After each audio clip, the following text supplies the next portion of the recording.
Wade Northausen here for Billboard Battalion. Today we're talking to Malcolm Roberts from One Nation here. We're in Canberra and it's Tuesday the 2nd of September 2025. We saw Malcolm yesterday in the Senate talking about quite a number of very, very important things and seemed to upset the Labor Party and the Greens. So that means I'm on the right track. Well, I think it's a good start. They're ludicrous. And so, as it turns out, Billboard Battalion were in the gallery and we were actually watching. And the way that the Greens and the Labor Party went on was absolutely abhorrent. They were rude, interjecting, and that says that Malcolm was ruffling their feathers. Yep. So I think if you've got some really great questions that you're putting to them, some great statements and policy directions in the line of housing. So I might throw it over to you, Malcolm. Yeah, sure. You're absolutely right. When someone calls me names or ridicules me, I just say, well, thank you very much. You can't beat my argument with data and logic, so therefore I win. Absolutely. In this case, in the Senate, you can't have a debate on the floor. You've got to go through the chair. So what I normally do, because I'm short, in case you haven't noticed, I'm closer to the microphone. So when people interject, I've only taken one interjection, that was to crack a joke back. But all I do is raise my voice, and they eventually get drowned out, and they just fizzle. Senator Hanson-Young and the Greens and the Labor Party were on a mission yesterday to tell as many lies as they could about me and Pauline. Yep. And so she persisted, and then she gave up. With her interjections, which were loud, and then she started having a conversation with the two of her mates, Nick McKim and Peter Wish-Wilson. And they weren't talking with the way you and I are, they were talking loudly. Yes. Eventually it just got too much. So I paused, and they turned around. And then I said, you want to continue your conversation? And then I told the chair, and Senator Hanson-Young said to me, looked at me and said, we just want to shut you up. Or words to that effect. We just want to shut you down. So my point is that we had a simple motion. I'll read it to you. A simple motion that the following matter be referred to the Economics References Committee for inquiry and report by 1st of May 2026. The impact of high immigration, mass immigration, levels on the Australian economy with particular reference to home prices, rental prices and rental vacancy rates, the wage price index, the inflation rate, labour productivity growth, and accuracy of government projections on immigration numbers. Any other related matters? Here's the ideal opportunity for those who believe mass immigration should be happening, to give their data, get their mates to give their data, make submissions, and then have the committee inquire about it. That's the best way to go. The fundamental problem in this place, Wade, and the way the country's governed, is that the governance is absolutely shoddy. Oh, it is. They don't go on data. They sometimes and quite often contradict the data, and I believe knowingly. What they're doing is they're basing policies and legislation on looking after their mates, looking after vested interests, looking after their donors, emotion, bullshit, media headlines, appealing to ignorant people who don't know the facts, trying to get their vote. So what we've got is a completely shoddy governance. And what they're doing is, what we're saying is, let's have a look at the data and see whether or not mass immigration is good or not. If it's good, we'll lay down, but we know it's not. But they're afraid of this, and so they defeated it. Labor and Liberal, Labor and Greens. So it's a non-question. The mathematics simply are that the enormous numbers. But I want to make the point, Malcolm, that. And we did a live this morning about the Labor Party. It would have been long. Well, there's a bit to go on because they are absolutely terrified of speaking with Billboard Battalion. They are absolutely terrified. Every time we speak to them or, send them emails, their office, send emails, blah, blah, blah. So we've been sending emails, but they refuse. They come up with excuse after excuse. And now they tell us that, it's self-interest that Billboard Battalion want to talk to the Labor Party. No, we just want to get some answers. Yep. Because good luck with that. Well, we're going to push them. We're not backing down him. Well, you shouldn't. We don't give up either. We persist. The point is that it'll take you a while, which is good, because eventually what the message that appears to people, whether it's on a video in Senate estimates or Senate chamber, is these bastards have got no data. these bastards have got no position, they've got no justification. You can make a fool of them. And in addition to that, Malcolm, and this is where we get to the really serious stuff, the Labor Party, in conjunction with the Greens, set up and to... sometimes the Liberal Party, sadly. Okay, yep. Well, we're trying to get on the Labor at the minute. We're also trying to talk to Sarah Hanson-Young, because I saw what she did yesterday and her following speech after that she had to go at you, the things that she went on with, talking about Australians being, cop killers and cop racist. Killers. Yes, What does that do for the cops' families? Absolutely. Racists, neo-Nazis, worse than algae scum or something. Yes, and she, I think, and Tyron got up and made a comment about Sarah Hanson-Young calling the One Nation a disease. Yep. And something like blue-green algae or something, yep, like in reference to what's happening in the waters just down in South Australia. So this is the quality of of the Greens senators, the Greens party. This is the quality of them. You know what? She was so bad, so pathetic, so unhinged and deranged, and I mean those words, in my view, that as soon as I came out of the chamber, I said to one of the people in their office manager, can you get the video of Sarah Hanson-Young's speech and post it on my website? Yep. So that people can see it. We did a live stream. Apparently the whole thing, I didn't know about it, but I let my staff do whatever they think is appropriate. Yep. They live streamed the whole debate. But we had Nick McKim, 12 months ago, 18 months ago. We were talking about sex change, which you can't change. Yeah, you're either a man or woman, that's it, full stop, end of story. And he, because I've been leading the charge on that for a few years now, and Nick McKim stood up and he had such a rant that I said, same thing, post his speech on my website. Because it just shows how deranged these people are. They're off the dial. They're not just, and these people become paranoid, I think, in my opinion. They become paranoid, they become aggressive, they are so committed to not worrying about the truth or the facts. They just go off on whatever it is they're going off on, what they've been so had it drummed into their heads, and they start to believe their own press.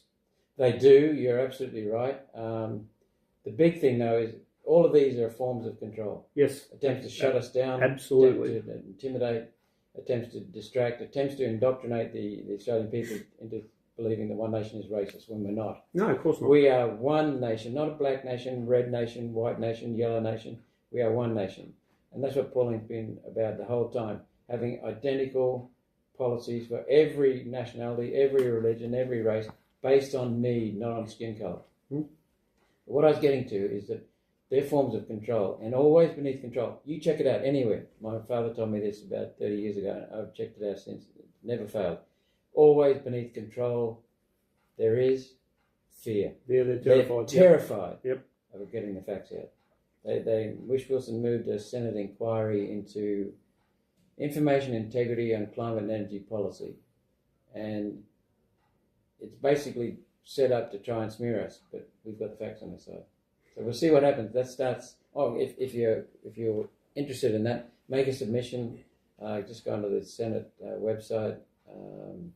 Information in the Senate's inquiry or committee of inquiry into information integrity and climate and energy. So just if you want to make a submission, go for it. I encourage many farmers to do that because the energy policy is destroying farming in this country. It is obliterating it. The entire thing of climate change. And this is why the Greens and the lefties have to become so aggressive, because they can't bring the fight to you in terms of facts. Because the climate change thing is a complete and absolute fraud. It's a narrative. It is a total hoax. And its objective is to, in part, wipe out farming, wipe out Australian jobs. Correct. Okay, he's got it. And wipe out our product. Manufacturing. Yes. So we're dependent on other countries. That's exactly right. So, we were down at the Bush Summit in Ballarat the other day, and I know that Pauline spoke at the one up at Toowoomba, I believe. And wasn't that a great clip of Albert being chased out of town by tractors? Oh, and that's after he gets up there and tells everybody, he constantly goes on about our great farmers and all that. the Labor Party policies are completely to wipe out farming. Correct. Absolutely wipe it out. And control energy. Henry Kissinger, who's was a notorious globalist, he died when he was 100, not last year, I think. Anyway, he said, it's pretty much a word-for-word quote, he said, if you can control the money, which they do, energy, which they're trying to, through what you've been talking about, and food, which they're trying to, you control the continent. He was talking about North America, but he could have been talking about our country. That's what they're after, and what they want to do. There are three arms to the climate narrative, Agenda 21. They've got 17 sustainable development goals. Yes. That are not sustainable without subsidies. So they're not sustainable. That's it. Full stop. End of story. Pack up. But what they're doing is they're focusing on biodiversity. So that fungus you got down the backyard or out in the top paddock or the critter you've got out there, you can't develop that land anymore because that's more important. So it's control of land, stealing property rights, because when they control property rights, you're buggered. That's it. Yep. And the second thing is UN sustainable development goals, which are not sustainable, they rely on subsidies, but they control 17 aspects of your life, which is everything, lifestyle, economy, what you eat, what you do, how you travel, who you interact with. And the Liberal and Labor parties are both pushing censorship tools for that. But the third one, Wade, is the climate hoax. Because the carbon dioxide you're breathing out now is affecting the peasants in Peru. No, I'm serious. That's what they say. So what they're trying to do is control the air we breathe. They're controlling every aspect of our life. Because carbon is in every cell of your body, and carbon dioxide is a natural gas. It is. And as farmers, we know that carbon is critical for plant growth. It's in every cell of every living organism. Yes. Every cell. So food, and animals, humans.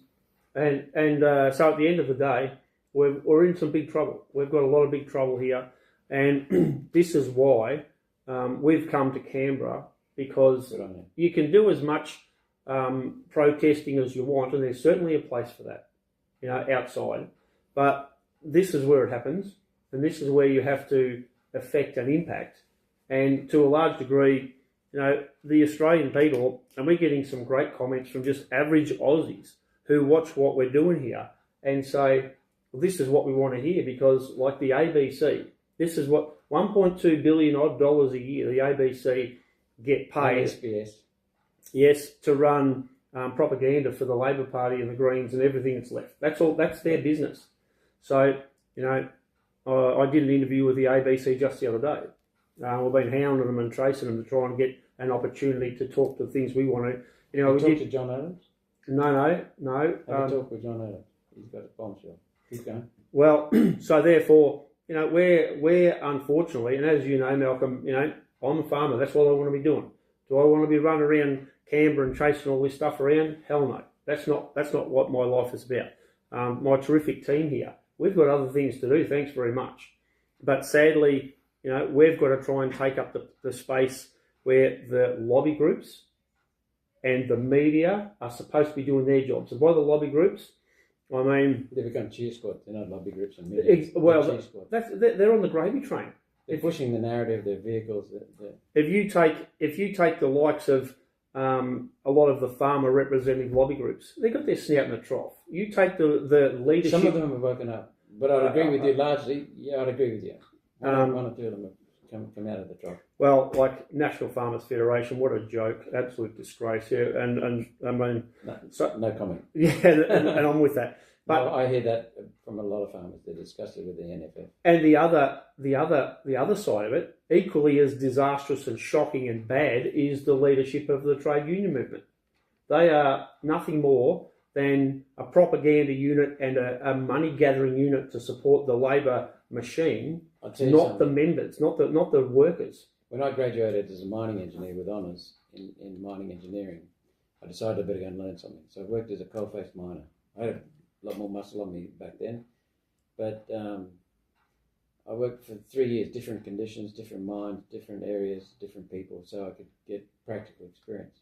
And then I worked in the industry, so I was a member of the CFMEU, and they were strong because they had mining roots. Yep. That's not the case anymore. The Mining Energy Union has divorced itself from the CFMEU, but they're the same brush. Then I worked as a mine manager. Rose up to the ranks, worked my way to mine manager, and I had to deal with the CFMU delegates, and they were largely genuine people. Not anymore. Since 2019, April 2019, when Stuart Bonds called me from the Hunter Valley, he told me about this wage gap. I could not believe it. Basic conditions, workers' compensation, leave, retirement benefits, long service leave benefits, pay 40% less than the award than the enterprise agreements of the fellow workers, casual workers. I could not believe. You know who sold that out? It was the mining companies hiring labour hire companies, some of the world's biggest, including the biggest from Recruit Holdings, put these people on enterprise agreements that the union agreed to with the labour hire company, sold them out, and endorsed by the Fair Work Commission. And so the basic protections for the worker in this country are shot to bits. Absolutely, yes. We need to get back to that. So what we've been doing for 6.5 years, Wade, we've been chasing this wage theft. It's Australia's biggest wage theft, worth probably about $1.2 billion, over 5,000 miners, Central Queensland and Hunter. We've been chasing that. We've had nothing but obstacles put in our way by the Liberal government, now the Labor government, but we're starting to break through. We've had a couple of breakthroughs in long service leave and a couple of other things, but now we're starting to get into the Fair Work Ombudsman. But my point is, you're absolutely right, that Labor bosses, the union bosses, that's it, yep. The union bosses, not the unions, I'm in favour of unions, but union bosses are betraying the workers, selling out the workers, and they're getting sideline deals, and they're taking that money and giving it to the Labor Party. Yes. That's all it is. And I mean, like, I've had a bit of experience with the unions 15 years ago, the AMWU.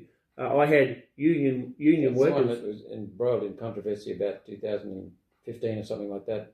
Bill Shorten was in charge. Maybe it would have been before 2010. But that's the one, the AWU, where they had a lot of scandals too. Oh, well, I was approached by union workers, AMWU workers, about the water for the farmers and shutting down food production. Where if you need to go, I better go. Okay, well, we ran into the bells yesterday with Tyrone, so we better not do that. Keep doing what you're doing, because the problem with our country, every major problem comes out of Parliament House, Canberra. This bloody building we're sitting in. Yep. Every major problem, both Liberal and Labor, the uni parties at work, pushing a globalist agenda, everything. You get a name, I can trace it to this building. So the problem is shoddy governance. Not only the lies and the deceit, but the lack of data, the lack of evidence, and contradicting the data. Yes. But the fundamental point underneath that is that we, as a people, are allowing these bastards to get away with it, because what we've done is we've taken democracy as being passive. Yep. Sit back and just let them govern. No. Democracy's got to be like you were, like you are, like I was for 8 years, working as a volunteer, exposing the lies on climate.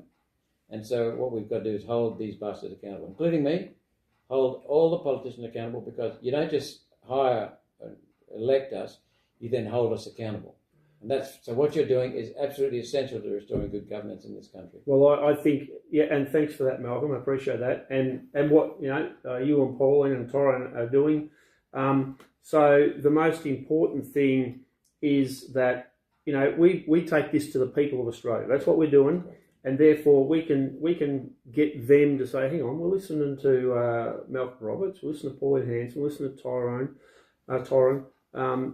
we're listening to Ralph Babette, we're listening, to all them, and that way we can help to increase the pressure on them, and hopefully get some changes made, Malcolm. Thank you. Thank you so much. Absolutely, you too. Thanks, Malcolm. Thanks, Malcolm.